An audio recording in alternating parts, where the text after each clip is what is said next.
Hello everyone, welcome to my channel polity with Manju. आज अपन log से कुछ एमसीक्यूज़ करेंगे। एमसीक्यूज़ के माध्यम से लॉग को समझेंगे। पिछले वीडियो में अपन ने लॉग से थ्योरी की थी, लॉग को समझा था कि लॉग के प्राकृतिक अवस्था के बारे में क्या विचार हैं, सामाजिक समझौते के बारे में क्या विचार हैं, राज्य और कुछ प्राकृतिक अधिकार दिए थे लॉग ने, वो देखे थे। क्रांति का अधिकार पढ़ा था अपन ने।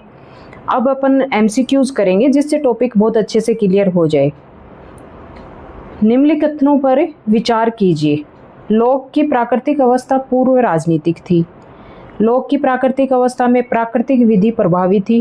प्राकृतिक अवस्था में व्यक्ति पूर्णतः असुरक्षित था। तो इन्होंने पूछा है कौन से सही हैं। तो लॉग की प्राकृतिक अवस्था पूर्व राजनीतिक थी, ये सच है। उन्होंने माना है कि राजनीति से पहले प्राकृतिक अवस्था थी और लॉग की प्राकृतिक अवस्था में प्राकृतिक विधि प्रभावी थी। हाँ, प्राकृतिक विधि थी उस समय और प्राकृतिक विधि से ही सारा सिस्टम चलता था। प्राकृतिक अधिकार भी थे और प्राकृतिक विधि भी थी। प्राकृतिक अवस्था में व्यक्ति पूर्णतः असुरक्षित था, नहीं, ये गलत है। तो इसका आंसर आएगा 1 और 2। 1 और 2, क्योंकि प्राकृतिक अवस्था में असुरक्षा की भावना होब्स ने बोली है। लॉक ने बोला है कि प्राकृतिक अवस्था अच्छी थी, शांति थी, एक दूसरे का मनुष्य सहयोग करते थे, ये उन्होंने बोला है। तो मनुष्य को उन्होंने अच्छा बताया है, प्राकृतिक अवस्था को भी अच्छा बताया। प्राकृतिक विधि और प्राकृतिक नियम भी थे। प्राकृतिक विधियों से ही सब सुरक्षित थे, सारी व्यवस्था चलती थी, ये उन्होंने बताया। लॉक के अनुसार प्राकृतिक अधिकारों का स्रोत क्या है? राज्य, संसद, प्राकृतिक विधि या सरकार? तो प्राकृतिक जो अधिकार है उनका स्रोत है प्राकृतिक विधि। लॉक के अनुसार प्राकृतिक अधिकारों का स्रोत राज्य नहीं बल्कि प्राकृतिक विधि है। मनुष्य जन्म से जीवन, स्वतंत्रता और संपत्ति के अधिकार लेकर पैदा होता है। राज्य इन अधिकारों को देता नहीं बल्कि उनकी रक्षा करता है। ये विचार आगे चलकर आधुनिक मानवाधिकार सिद्धांत का भी आधार बना। तो उन्होंने बताया कि जो प्राकृतिक अधिकार हैं उनका स्रोत प्राकृतिक विधियां हैं। प्राकृतिक विधियों से उनकी सुरक्षा होती थी और उस समय का समाज, सारा व्यवस्था चलती थी। निम्नलिखित कथनों पर विचार कीजिए। लॉक ने जन्मजात विचारों का विरोध किया। लॉक अनुभववाद का समर्थक था। लॉक बुद्धिवाद का प्रमुख प्रवक्ता था। तो कौन सा सही होगा? केवल एक और 2, केवल 2 और 3, केवल 2 और 1, 2 और 3। तो इसका आंसर आएगा केवल 1 और 2, क्योंकि लॉक ने जन्मजात विचारों का विरोध किया है। ठीक है, उन्होंने जन्मजात विचारों का विरोध किया है और लॉक अनुभववाद का, तो लॉक है वो जन्मजात विचारों का विरोधी था, क्योंकि वो मानता था कि मनुष्य है वो एक कोरी स्लेट की तरह है, टेबुलर रासा जिसका नाम दिया उन्होंने, कि कोरी स्लेट की तरह है। वो कुछ भी विचार लेके पैदा नहीं होता। वो जो बड़ा होता है तो अनुभव से सीखता है और अनुभव से उसके विचार बनते हैं। और लॉक अनुभववाद का समर्थक था ही। लॉक बुद्धिवाद का प्रमुख प्रवक्ता नहीं था, ये गलत है। तो आंसर 1 और 2 आएगा। लॉक ने के सामाजिक समझौता सिद्धांत की प्रमुख विशेषताएं क्या हैं? 1 समझौता, 2 समझौते, 3 समझौते, कोई समझौता नहीं। तो इसका आंसर आएगा बी। 2 समझौते बताए थे उन्होंने। एक से उनका समाज बना, सिविल सोसाइटी, और फिर सिविल सोसाइटी ने मिलके और राज्य का निर्माण किया। तो उनके 2 समझौते थे। होब्स का 1 था, रूसो का 1 था। उनके 2 समझौते थे। पहले सबने व्यक्तियों ने मिलके समाज बनाया, सिविल सोसाइटी बनाई, और उसके बाद में सिविल सोसाइटी ने राज्य का निर्माण किया। प्रथम सामाजिक समझौते का परिणाम था सरकार की स्थापना, संसद की स्थापना, नागरिक समाज की स्थापना, न्यायपालिका की स्थापना। तो जो प्रथम समझौता उनका हुआ था उससे नागरिक समाज की स्थापना हुई थी, और द्वितीय जो समझौता हुआ था उससे राज्य का निर्माण हुआ था। द्वितीय सामाजिक समझौते का परिणाम था नागरिक समाज, सरकार, परिवार और चर्च। तो पहले से नागरिक समाज बना और ये फर्स्ट, और ये सेकंड से सरकार बनी। लोक के अनुसार व्यक्ति सामाजिक समझौते में कौन सा अधिकार त्यागता है? तो सामाजिक समझौते में जीवन, 3 अधिकार उन्होंने प्राकृतिक अधिकार बताए जो जन्म से मिलते हैं, जीवन, संपत्ति और स्वतंत्रता। और दंड देने का अधिकार उन्होंने, दंड देने का जो अधिकार था वो उन्होंने त्याग दिया, वो राज्य को दिया कि दंड देने का कार्य राज्य करेगा, बाकी ये 3 अधिकार मनुष्य ने अपने पास रखे, ये लोक ने बोला है। निम्नलिखित में से कौन सा कथन लोक के बारे में सही है? राज्य व्यक्ति के लिए है, व्यक्ति राज्य के लिए है, राज्य सर्वोपरि है। एक सेकंड, राज्य सर्वोच्च नैतिक सत्ता है, व्यक्ति राज्य का साधन है। तो इसका आंसर आएगा कि राज्य है वह व्यक्ति के लिए है, राज्य व्यक्ति के लिए है, ये उन्होंने बोला है। बाकी व्यक्ति राज्य के लिए है ये नहीं है। उन्होंने राज्य को, व्यक्ति को साध्य बताया, राज्य को साधन बताया है। राज्य सर्वोच्च नैतिक सत्ता है ये नहीं बताया, बोला उन्होंने सीमित, मतलब सीमित उसकी बात की थी सत्ता की, कि राज्य की शक्तियां सीमित होंगी। सर्वोच्च सत्ता होब्स ने बोली थी, उन्होंने नहीं कहा था। व्यक्ति राज्य का साधन है, नहीं ये नहीं बोला, उन्होंने बोला था कि व्यक्ति साध्य है और राज्य उसका साधन है। लोक के अनुसार सरकार की वैधता का आधार क्या है? लोक ने सरकार की वैधता का आधार क्या बताया है? बल, देवी अधिकार, सहमति और परंपरा। तो उन्होंने सहमति को राज्य का आधार माना है कि सब व्यक्ति मिलके और सब व्यक्तियों की सहमति से सरकार और राज्य बनेगा, ये उन्होंने बोला था। अब कथन कारण वाले देखते हैं, असर्शन और रीजन वाले क्वेश्चन। लोक विधायिका को सरकार का सर्वोच्च अंग मानता है, ठीक है, ये बात सही है। विधायिका जनता की इच्छा का प्रतिनिधित्व करती है, ठीक है, ये भी सही है। तो इसका आंसर क्या होगा? ए और आर दोनों सही हैं तथा आर ए की सही व्याख्या करता है। ए और आर दोनों सही हैं लेकिन आर ए की सही व्याख्या नहीं करता। ए सही है, आर गलत है, ए गलत है, आर सही है। तो इसका आंसर आएगा ए। ए भी सही है, आर भी सही है और आर ए की सही व्याख्या करता है। लोक है वो विधायिका को सरकार में सर्वोच्च अंग मानता है और विधायिका जनता की इच्छा का प्रतिनिधित्व करती है, ये बात सही है क्योंकि सरकार है वो विधायिका जनता के द्वारा बनाई गई है, उसकी सहमति से ही, उसकी इच्छा से, इच्छा का वो प्रतिनिधित्व करती है। जैसे हमारे यहाँ पे जो एमएलएज हैं, एमपीज हैं, वो जनता की इच्छा का प्रतिनिधित्व करते हैं, उसी प्रकार विधायिका जनता की इच्छा का प्रतिनिधित्व करती है। निम्नलिखित में से लोक किस शासन का समर्थक था? निरंकुश राजतंत्र, संवैधानिक शासन, सैन्य शासन, धर्मतंत्र। तो लोक है वो संवैधानिक शासन का समर्थक था। लोक निरंकुश राजतंत्र का विरोधी था। वह ऐसी सरकार चाहता था जो संविधान और कानून के अधीन कार्य करे। इसी कारण उसे आधुनिक संवैधानिक शासन और उदारवादी लोकतंत्र का प्रमुख प्रवर्तक माना जाता है। तो ये भी कई बार पूछ लिया जाता है कि संवैधानिक शासन और उदारवाद का प्रमुख प्रवर्तक कौन है? उदारवाद का प्रमुख पिता तो लोक को बोला ही जाता है। ए लेटर कंसर्निंग टॉलरेशन का संबंध किससे है? संपत्ति, सहिष्णुता, क्रांति और संसद। तो इसका आंसर आएगा सहिष्णुता। ए लेटर कंसर्निंग टॉलरेंस में लोक ने धार्मिक सहिष्णुता का समर्थन किया उसने राज्य को व्यक्ति के धार्मिक विश्वास में हस्तक्षेप न करने के लिए बोला कि धार्मिक मामलों में बल प्रयोग न तो उचित है और न ही प्रभावी है, ये उन्होंने बोला है।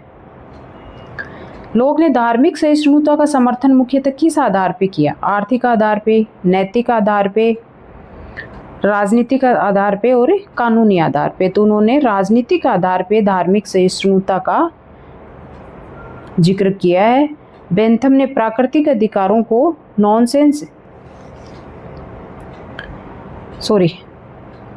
ठीक है, तो उन्होंने राजनीतिक आधार पे इसका जिक्र किया है कि धार्मिक मामलों में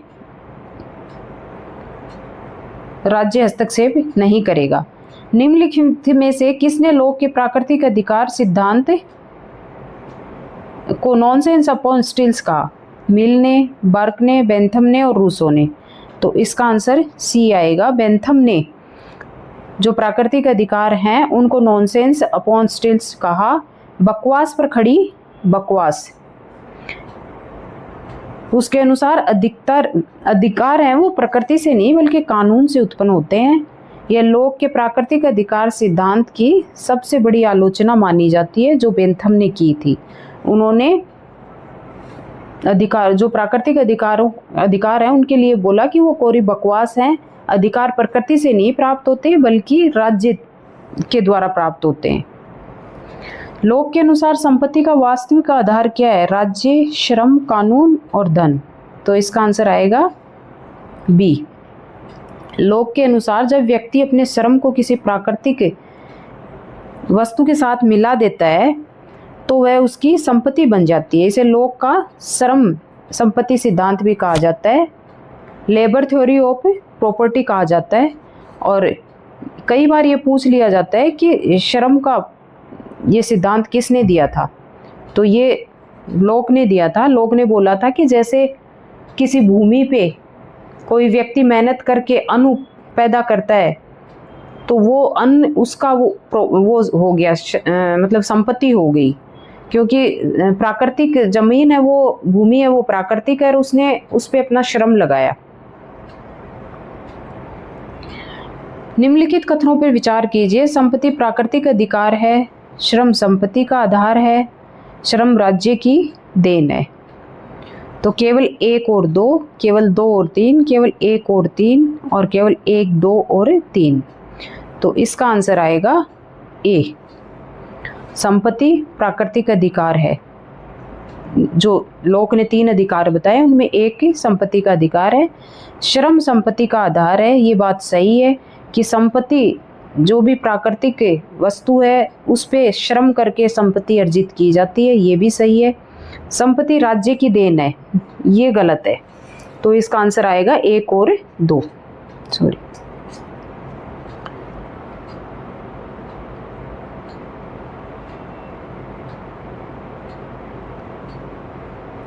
लोक के अनुसार राज्य का मुख्य उद्देश्य क्या है? नैतिकता स्थापित करना, धर्म की रक्षा करना, प्राकृतिक अधिकारों की रक्षा करना, समानता स्थापित करना।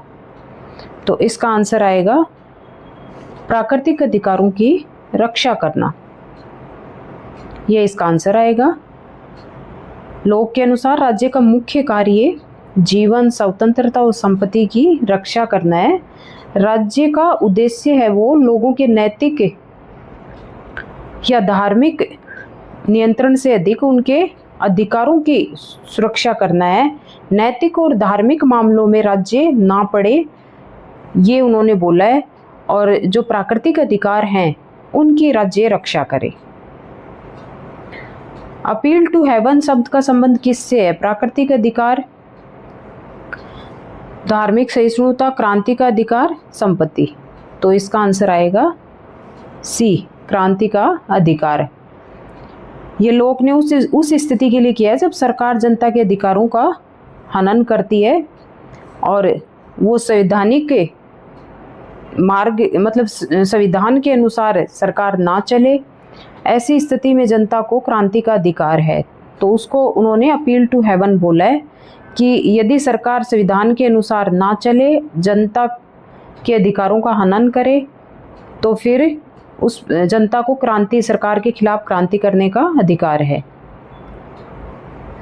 निम्नलिखित में से किस परिस्थिति में लोक क्रांति को उचित ठहराता है? सरकार अधिकारों का हनन करे, सरकार कर बढ़ाए, सरकार चुनाव करवाए, सरकार संसद बुलाए।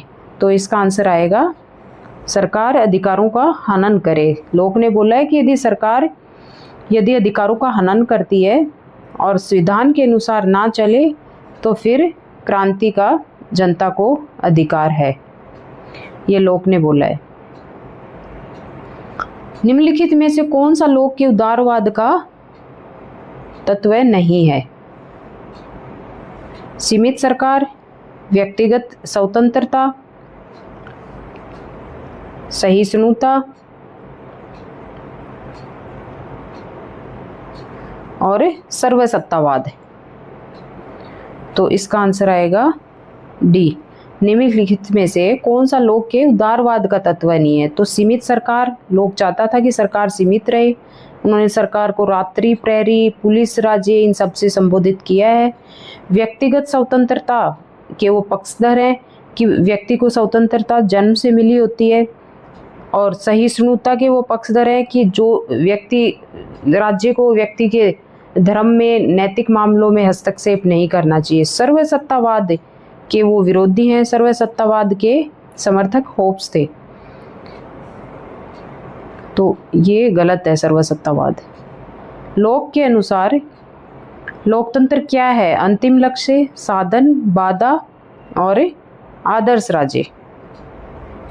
तो इसका आंसर आएगा साधन। उन्होंने व्यक्ति को साध्य माना और लोकतंत्र को साधन माना कि वो व्यक्ति के साध्यों की पूर्ति करने के लिए साधन है, ये उन्होंने बोला है।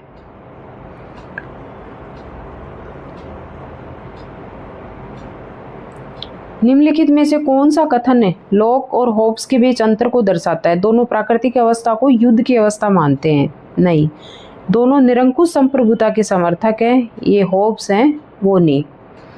और युद्ध की अवस्था भी होब्स मानते हैं, लोक नहीं। लोक प्राकृतिक अवस्था को अपेक्षाकृत शांतिपूर्ण मानते हैं, दोनों क्रांति के अधिकार को स्वीकार करते हैं।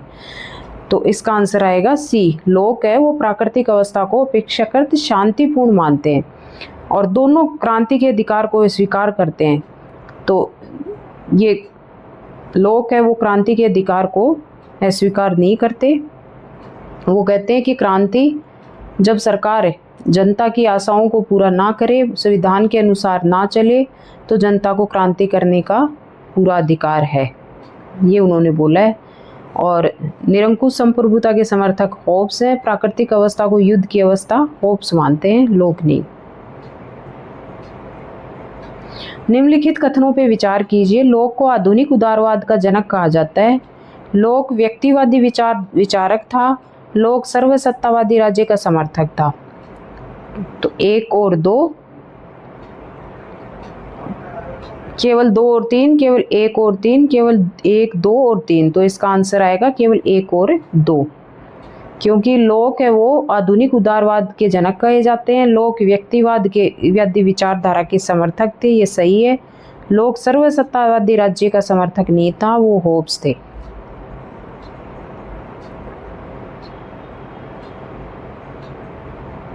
रॉबर्ट फिल्मर के विरुद्ध लोक का मुख्य तर्क क्या था?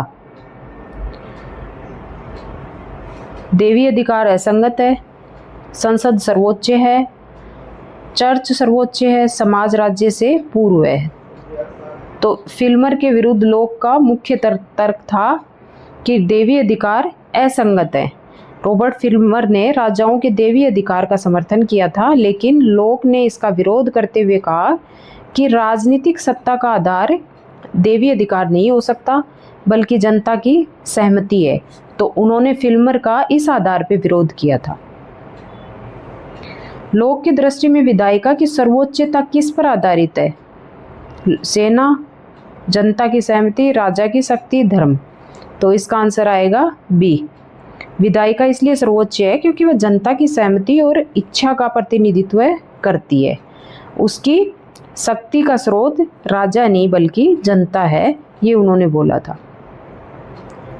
निम्नलिखित में से कौन सा कथन लोक के सामाजिक समझौते के संदर्भ में गलत है? सामाजिक समझौता सहमति पर आधारित है। व्यक्ति अभी अधिकार त्याग देता है, सरकार सीमित है, प्राकृतिक अधिकार सुरक्षित रहते हैं।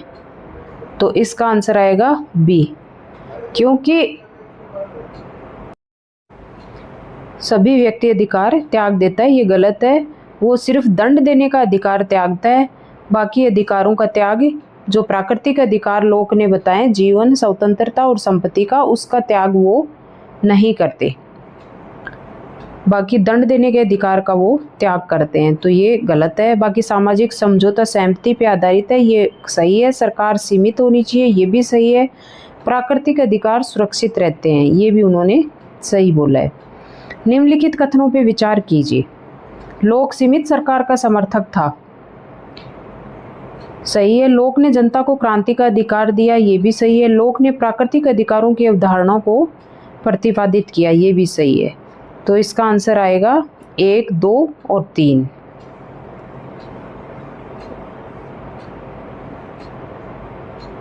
इसका आंसर 1, 2 और 3, ये डी आएगा।